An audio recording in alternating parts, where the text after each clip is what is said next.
Hello, welcome back to the Bright Founders Talk podcast from Temi. Temi is an international software development company that designs, builds, and delivers software for sustainable businesses and promising startups. My name is Chris, and today's guest is someone who is well-versed in the world of tech, having co-founded 3 companies in this field. Patrick Brown, welcome to the podcast. How are you doing today? Doing great. How are you? Very good, thanks. Lovely to have you. So the first question, the quick 5 questions as we always do. What is your favorite way to be productive from home? I think for this, it's the same for home and the office, and it's music. I think this is something that helps me do a lot of things, exercise as well, but just, find some tunes that really tune you in and then put that on and get going. So is it a particular genre that helps you to be more productive or not? I listen to a lot of house, a little UK garage right now, if I'm saying it correctly. Yeah, garage, yeah, true. Yeah. No, it's, because I always feel like whenever I had to do some writing or something, hip hop was always really good. I don't know why, but always helped me to be more productive.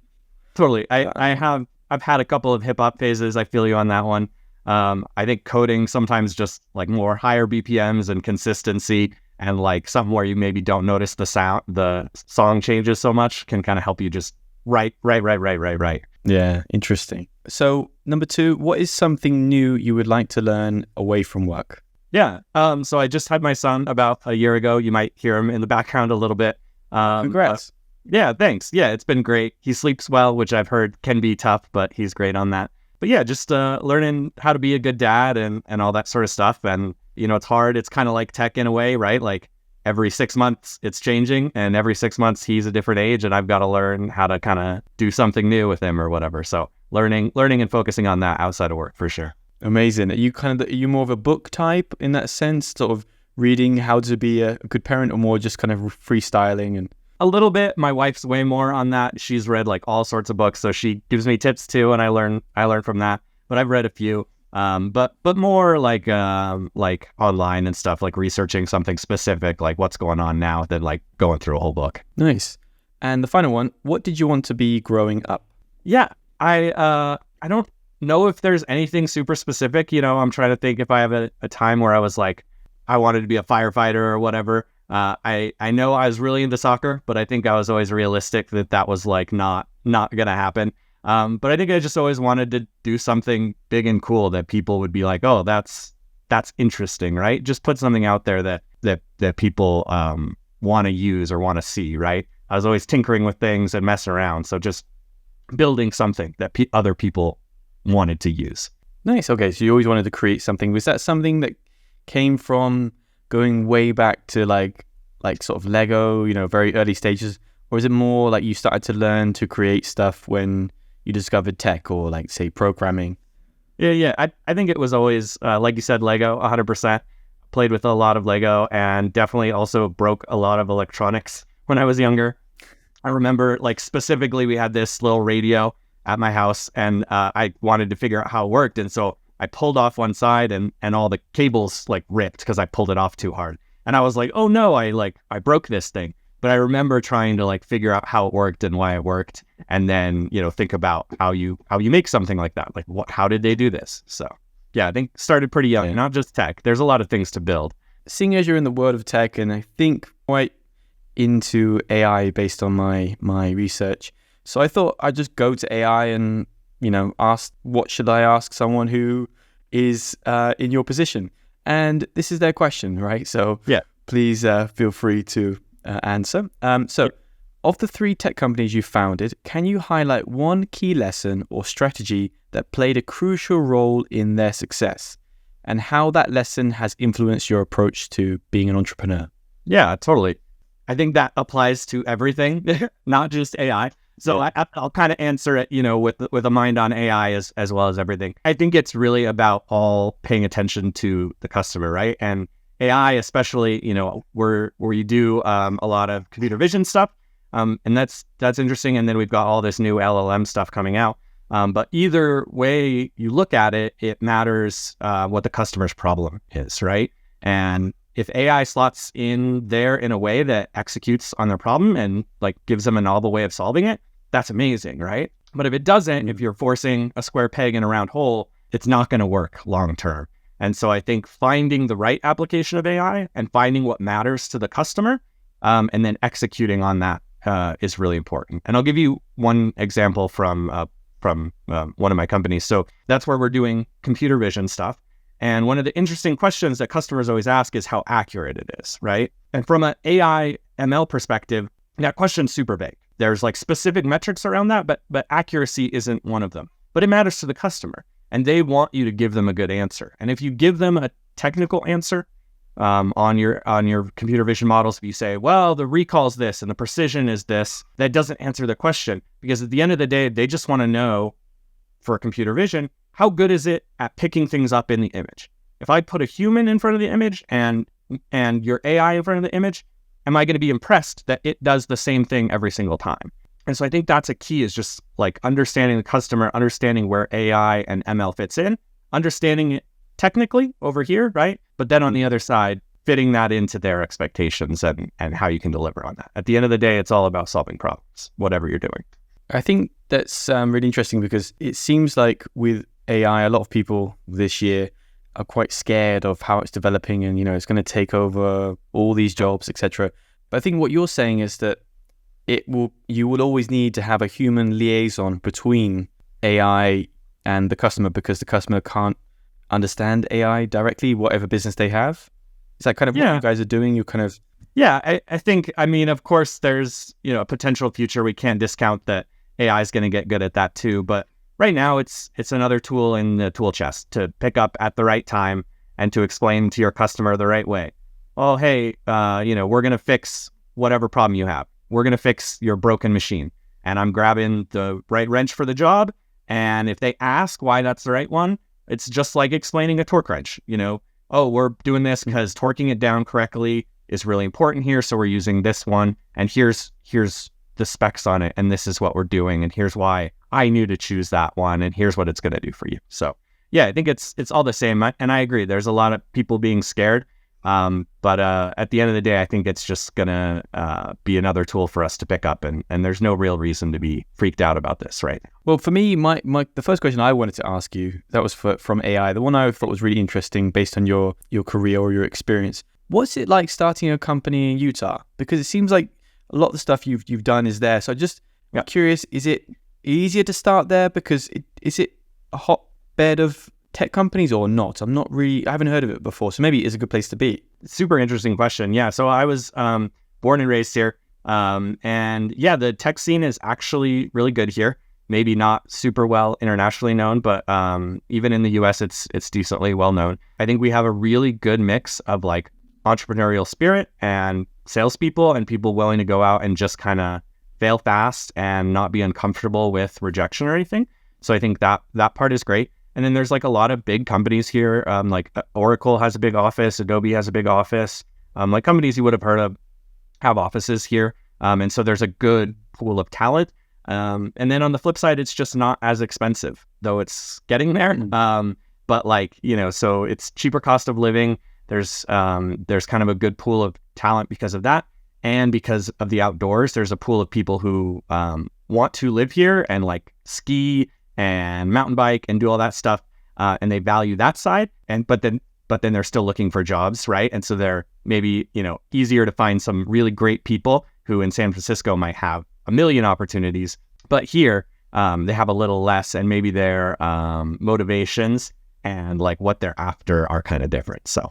All right, nice. Because I heard it's kind of moving from this side of the pond. I've kind of heard that it's gone from Silicon Valley to kind of Austin, Texas, and now that's being sort of saturated. So maybe Utah is kind of the third place in that sort of stem, something like that. Yeah, I don't know if we're number 3, but I think especially in a remote world, right? There's going to end up being a lot of epicenters and a lot of places, and I think we're a great one of those. And I would totally recommend people like come visit.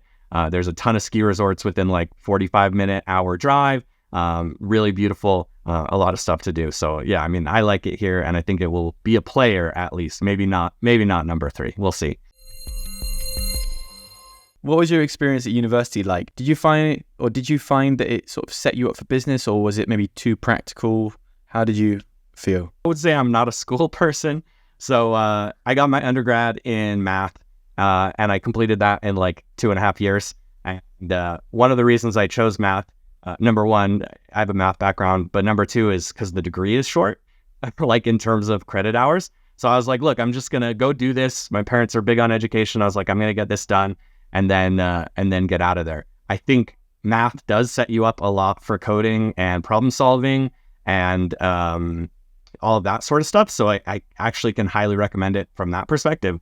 But on the entrepreneurship, starting a company side, definitely that was not college for sure. So where did that come about then, that sort of idea of starting a business? I know we'll go on to talk about Blinksy later, but in those early stages, was it something from your personal background and your family and that kind of thing? Or was it something you met someone at university who kind of inspired you? Yeah. So my co-founder of Blinksy is kind of the guy who came up with the idea. I knew him, early college, exactly. So that was, I've been kind of on the technical side of co-founding a lot, though now I'm a little bit on the other side as well. But I think it was kind of what I mentioned earlier, this idea of always like wanting to know how things work and how to put it together and build it, that, I hear an idea or something that we're working on and I'm like, okay, how do we do this? Like, let me jump in and like build this thing from the ground up and then give it to people and see if they like it. In your first job, you worked as a software engineer, right? And yep. Just curious, how did you get on in that position? Was it something that going from maths to software engineering, was it a big jump, or did you have some sort of mentor? Yeah. So that was actually a medical research company called iCor. And they did these studies called clinical practice improvement studies. So it was almost like data mining for medical research. And so my math background played a good role in that because it was research and statistics. And so that kind of keyed right in there. And then the big thing that happened there was they were such a small company, only 5 or 6 people, and they had this really old software that ran on like 16-bit Windows and couldn't run on newer Windows. And so I was there as that was happening, and I said, hey, again, let me tackle this. Like, this is a problem, we need to fix this. And so I rebuilt that whole system on modern software. At the time, it was Ruby on Rails. And that was kind of where my transition really went from like software, which I'd done in the past, but casually, to like, hey, I can build cool things with this. Maybe this is what I want to do as a career. All right. Interesting. Because after that you moved into Blinksy, I was a little bit just confused because there's sort of 2 time zones where you did a few other positions in between. So, well, firstly, I think, so tell me a little bit more about how Blinksy came about. Sure. Did you look for the ideal co-founder, or was it just something that kind of happened spontaneously? Yeah. So right as that previous company, the medical research company, was actually getting sold to the University of Utah, Mark, my co-founder, came to me and said, I have this idea, this thing I've been working on. I mean, he was working on it with grad students at the U, and I'd known him for quite a while at that point as well. And he said, hey, my grad students aren't returning my calls. We've got this thing that we're working on with the U. Can you do this? So I took the Raspberry Pi that they were working on and tried to recover the code. And our theory is that what had happened was the grad student he was working with had written the code on the Raspberry Pi and it was functioning, and had spilled something on it and freaked out and stopped returning Mark's calls. And that's why he disappeared. So I picked everything up and we delivered this project to the U, which was counting cars basically in parking lots. And that was kind of the beginning of Blinksy. And that went from counting cars for the University of Utah to measuring travel times for Utah Department of Transportation and others. And then that kind of evolved into machine learning applications, which is, detecting stuff on the roads that departments of transportation are interested in. So it's kind of an evolution of customer from universities, which are government customers basically, to departments of transportation in cities. So evolution of customer, understanding of customer, and then evolution of product to kind of meet their problems. At that time, because this was going back to 2015. So I think, like say using code or AI or whatever tech you want to mention, it's common now, right? I just wondered, especially with the government, were they a bit skeptical about you and this technology? Was it hard to get Blinksy going? Because from other governments I know, it's very hard to get them to be very progressive. So how did you get on there? Yeah, I think that's definitely true. And I've talked to a lot of other founders at various places who said like that was hard mode, right? Like you chose a really hard customer to start. I think at the time, not that we didn't necessarily know, but you kind of don't worry about it so much the first time around. I think we were just like, we can do this, right?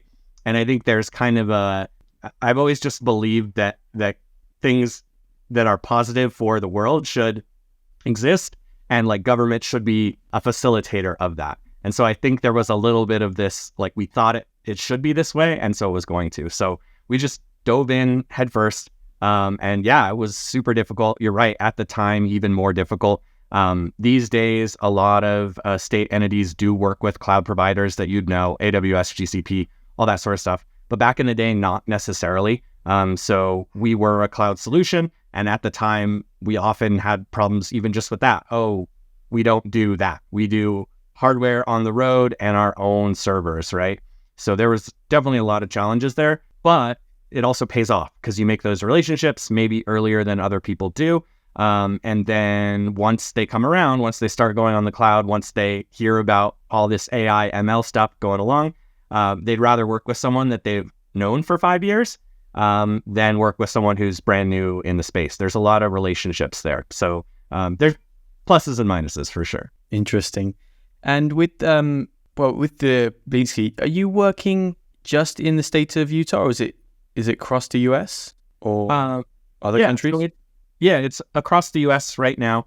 And then we actually recently got acquired in August of this year. So we're now Blinksy, a division of Bentley Systems. And Bentley is huge international corporation, so definitely all over the world. How is that going to change how you operate then? Does that mean you won't be sleeping as much anymore, or are you going to be expanding the company, or what do you see? What do you envision for the future? Yeah, I think I might be sleeping a little more, actually. Depending on how my son says about it. But true. Yeah, I think for now we're operating independently, kind of inside Bentley as an organization, but there's just a lot of opportunities there. Like I said, it's a relation game for government, and all of a sudden we have much better relationships with a huge number of other governments. And I think that leveraging that is going to be kind of the big turning point here. Talking about the years, you co-founded Blinksy, and then you also started another company, Iris. Mm-hmm. So, well, firstly, how did you find the time? Or did you just decide that you had this other idea that you burning and decided that you wanted to do, or is it just a nice opportunity that you came up? Yeah, I think it was just a nice opportunity that, again, that was kind of another one where I wasn't necessarily the idea person, but I was the execution person on the technical and on the product end over there, actually. And so, that was just something that came along, and I was like, hey, this is really, really interesting. I want to work on this. And that's just always kind of how I've approached these things. And that doesn't always work out. You're not always in a position to be able to do that. But I have been. And so, that's been great. And at that time, I didn't have to be full-time at Blinksy. And so I got this opportunity to go work over there. And then since I've kind of come back and I'm at full-time at Blinksy right now, as this acquisition happened with Bentley, and then as we kind of work to integrate with them and that sort of stuff. So in terms of just touching on Iris a little bit more, construction communication, what does that involve then? Is that sort of facilitating how companies deal with each other, or what is that?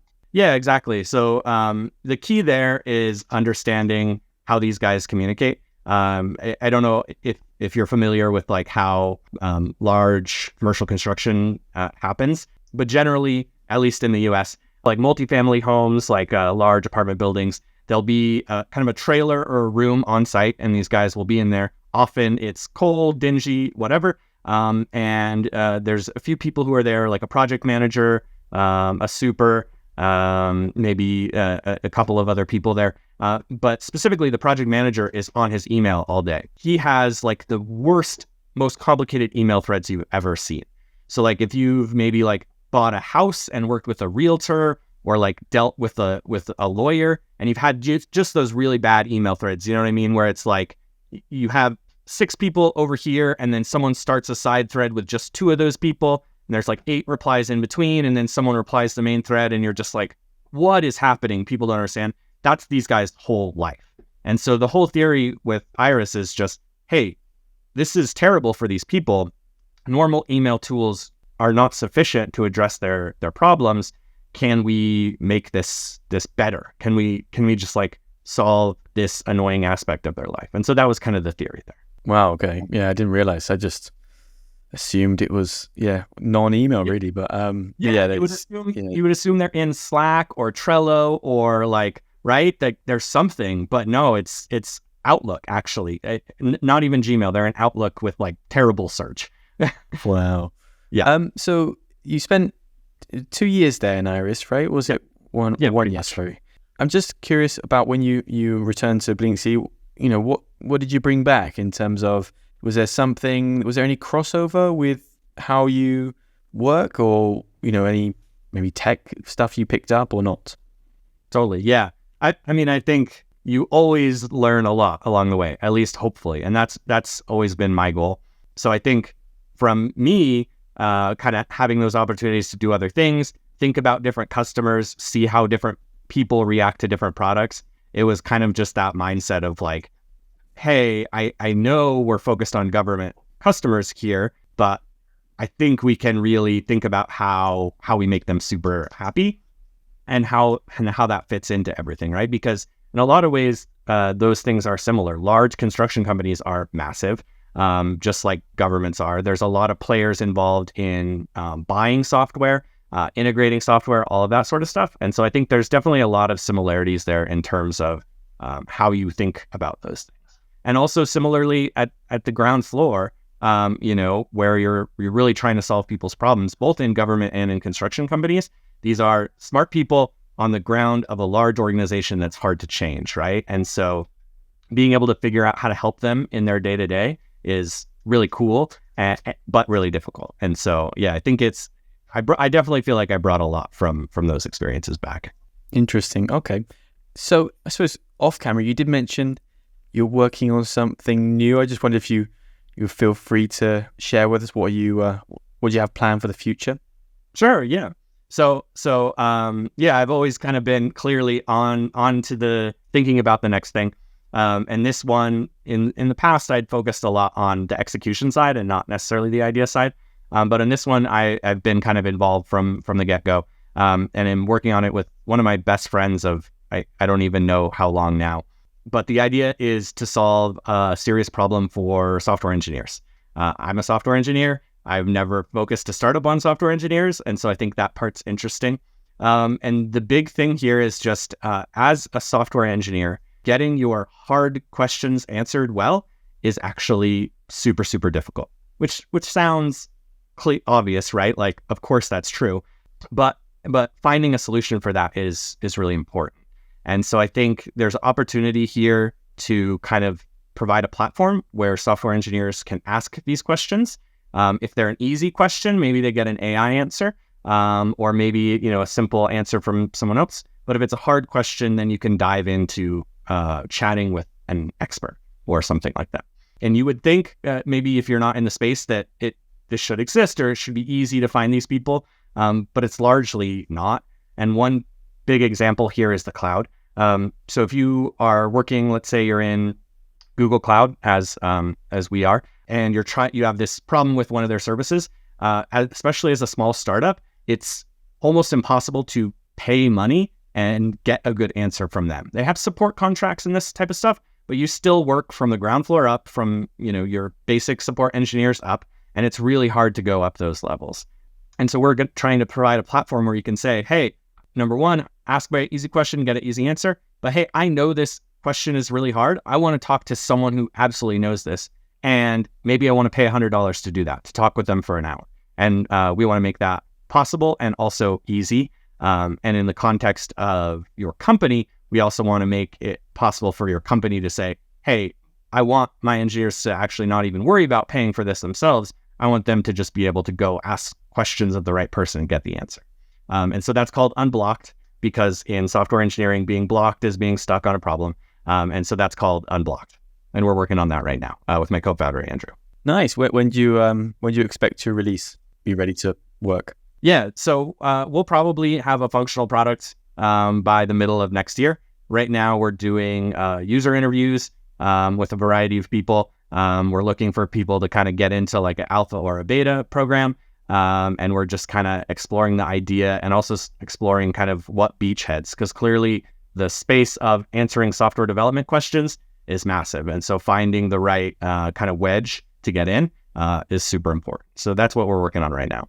Just my final question then is, if you could shadow any CEO or be part of any company for a couple of weeks or so, who would it be and why? I think, what would you like to learn? Yeah. I think Figma just got sold to Adobe, but I think Figma is super interesting. I love what they've done, and I love like kind of how they've approached it. So I think getting in with whatever the Figma organization is inside of Adobe right now would be super interesting, and spending a few weeks just seeing how they solve problems and approach all of that. Brilliant. All right. Well, thanks very much for your time today, and wish you all the best with Unblocked and Blinksy. Thanks so much, Chris.